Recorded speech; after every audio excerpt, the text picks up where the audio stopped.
With all the drama in the Borderlands community recently, I think that the entire community wants one question answered, one simple question. And that question is, hey, it's Termex, how are you doing today? Now bear with me guys, there is actually a point to this, even though it seems irrelevant. Now the reason why this is actually relevant is because this tweet happened to be sent out on December 6th, 2023, the very same day that Mac posted a video called 100% proof K6 blacklists small YouTubers for speaking negatively about Gearbox and 2K. And in this video, Mac talked about how Quag sent a DM including its Termex's name, basically trying to blacklist him. Now this has already been covered, and if you don't know the details, you can go watch Mac's video.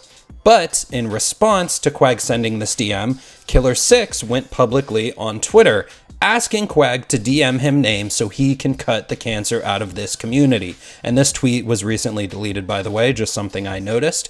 Now, where this all ties together is if you watch an old video from Termex when this was all going down, he mentions in said video that he messaged K6 and told him his side of the story and essentially got him to apologize to him privately in the DMs. Now, let me tell you guys how this is all relevant, because it goes to proving the point about publicly calling out Gearbox for the state of Borderlands games. Basically, the gist of the story is K6 publicly shamed Termex on Twitter, and when he found out he was wrong, he privately apologized to him in the DMs. But the damage was done publicly. So, on December 6, 2023, when Mac drops a video publicly calling K6 out to a much larger audience, K6 then goes publicly and asks Termex, hey, how you doing today? Essentially, publicly showing him love. Even though he didn't apologize to him publicly, you can see how once this is brought to a larger audience publicly, people act on it. Now, the actual point of this video is going to be talking basically to the next makers on how their criticism is not actually helping the state of the game. So if we look at Killer6 defending himself on how, he gave a thread with a bunch of videos and evidence of how he criticized the game. However, what's telling is this tweet in the thread underneath. These obviously only represent a small portion of the feedback I gave both publicly and privately to the devs and publisher. Never was I told to lie. I was always told the opposite. Be honest, but respectful in feedback. So I did a lot. And this is the term I want to point out here, which is respectful. Because the problem with being respectful is this is actually what Gearbox wants. And on top of that, I actually believe Killer6 is telling his intentions here. He is trying to be respectful to these developers. Now let's hear Epic NNG use the same term once again. You also claim that once again, all of us creators are being paid into silence for not covering the leaks around the Borderlands 4 and Wonderlands 2 news? Yes, there is a reason for that, and spoiler alert, it's not paycheck related. I'll go ahead and give you, first of all, the general reason before I break into more of a in-depth explanation. A lot of the creators that cover Borderlands have gotten to know the devs at Gearbox, and not just devs, but people around Gearbox, and these people pump a lot of hard work into the products they make. This isn't just Gearbox, by the way. I personally know many developers from many companies, including AAA studios, and they put their blood, sweat, and tears into these projects. So us not talking about them isn't because we're risking our paychecks, it's because we have something that you clearly do not, Mac. Respect. I personally work. Alright, and there it is. Epic NNG also saying in his own words that he does it out of respect. Now, let's go ahead and talk about the problem with showing respect to the developers. And that is because of Gearbox. Gearbox doesn't even respect their developers. I am sure that a lot of the developers are very frustrated at times with their own company. And let me go ahead and show you guys what I'm talking about. So if we go on Twitter and search BL3 post ship, we have Mario Rodriguez and Graham Timmons. And if you notice in Graham Timmons' bio, it says lead level designer for BL3, now creative director for BL3 post-ship at Gearbox Software. And if we look at Mario Rodriguez's tweet, if you don't have Borderlands 3 yet, this might just be the deal you were looking for. Plus, it includes the Director's Cut DLC, which was one of my favorite parts of working on BL3 post-ship. And would you guys be surprised if I told you that these were the only 2 devs who worked on Borderlands 3 post-ship? Now, I'm talking about all the hot fixes, all the post-ship stuff. Now, they did bring more developers back for DLCs. DLC 1, 2, 3, and 4 obviously had more devs working on them. And we basically know that there were only a couple devs on BL3 post-ship because of the release date of Tiny Tina's Wonderlands. This game launched on March 25th, 2022. And if we look at the release date of the Krieg DLC, which was extremely disappointing in the lack of content inside of it, it was released on September 10th, 2021. Now, for Tiny Tina's Wonderlands to come out within 6 months of that date, when did they have to start working on it? Probably around the time of the release of DLC 4, and if you have played the Borderlands 3 DLCs, you know that this DLC contained the least content out of any of them. On top of that, let's go ahead and read this article from comicbook.com talking about Borderlands 4 release date may be sooner than we thought. And let's just cut to this highlighted part. To this end, a developer, Nicholas Rudowski, was working on Borderlands 4 between November 2021 to April 2023. How do we know this? Because of his LinkedIn page. This means the game has been in development since at least November 2021.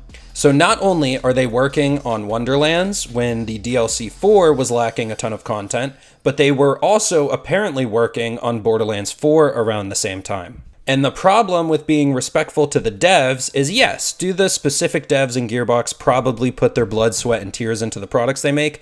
Of course. However, the company itself is delegating devs to stop working on certain things at a certain time and work on the next game to publish and launch. Now, let's just go ahead and cover some numbers. And that is how many copies of Borderlands 3 were sold. So the game had sold 8 million copies by the end of 2019. So this is about the first 3 months that Borderlands 3 launched, because I believe it launched at the beginning of September 2019. And let's just go ahead and take 8 million multiplied by $60. And this was the asking price at the time, and there probably weren't many discounts, until later on in the game's life cycle. So they made about nearly $500 million in the first 3 months of selling the game. And this is not including season passes. This is not including pre-orders of DLCs, which, don't forget, the season 1 pass, I believe, was $50. So if even half of these players bought the $50 season pass, this number is probably closer to 700 million. And if we look at this next article, Borderlands 3's huge 140 million budget ate up employee bonuses. Do not forget that a lot of the employee bonuses, the developer bonuses, were not given to them that Randy promised to them. And if we just simply look at this 140 million budget, this is a very large budget for the game, and I believe it was the most amount of money they've spent on any game that came with the franchise. However, we clearly showed in just the first 3 months alone, they made nearly $500 million. So why aren't they paying the devs tens of thousands or $100,000? They could pay all of those bonuses for probably just a couple $1,000,000. And we have this other article from our favorite gaming magazine, Kotaku. Despite huge sales, Borderlands 3 developers are getting stiffed on bonuses. This was a very known thing when it was going on at the time, and I just want to bring this back up that being respectful to the devs and quelling your criticism and not being too harsh on them is overall defeating the purpose of going at Gearbox as a company. This should be a giant outrage within the community. How is Randy Pitchford stiffing devs on bonuses? Not only that, but then giving us complete lack of content within DLC 4 and Borderlands 3. Don't forget, most of the side missions, you would just walk up to a character and talk to them, and then it would say side mission complete. And then with Wonderlands DLC, were literally 10 to 15 minute long DLCs where the boss was time-gated content over 4 weeks to artificially inflate the playtime. And on top of that, the complete lack of creativity in Wonderlands endgame with Chaos level 100. You know, the bane of Borderlands 2 players was when the Commander Lilith DLC came out and you could get to OP 10.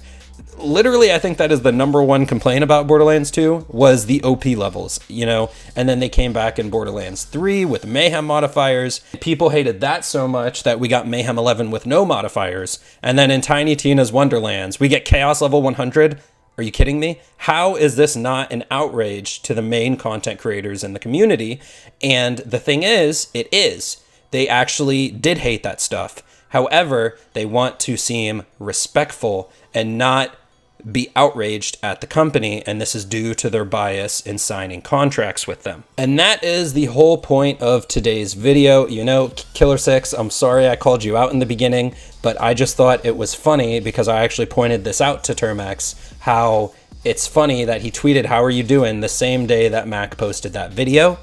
And I just find it ironic, you know, in different conversations, that on one end you want to sugarcoat criticism to the developers of the game. However, on the whole other end, it was shown that with you yourself, you did not publicly show love to Termax until you were publicly called out to a larger audience. And the problem with sugarcoating criticism and being respectful to devs is that yes, the devs themselves are hardworking, whatever, and they do make good content when they're actually trying.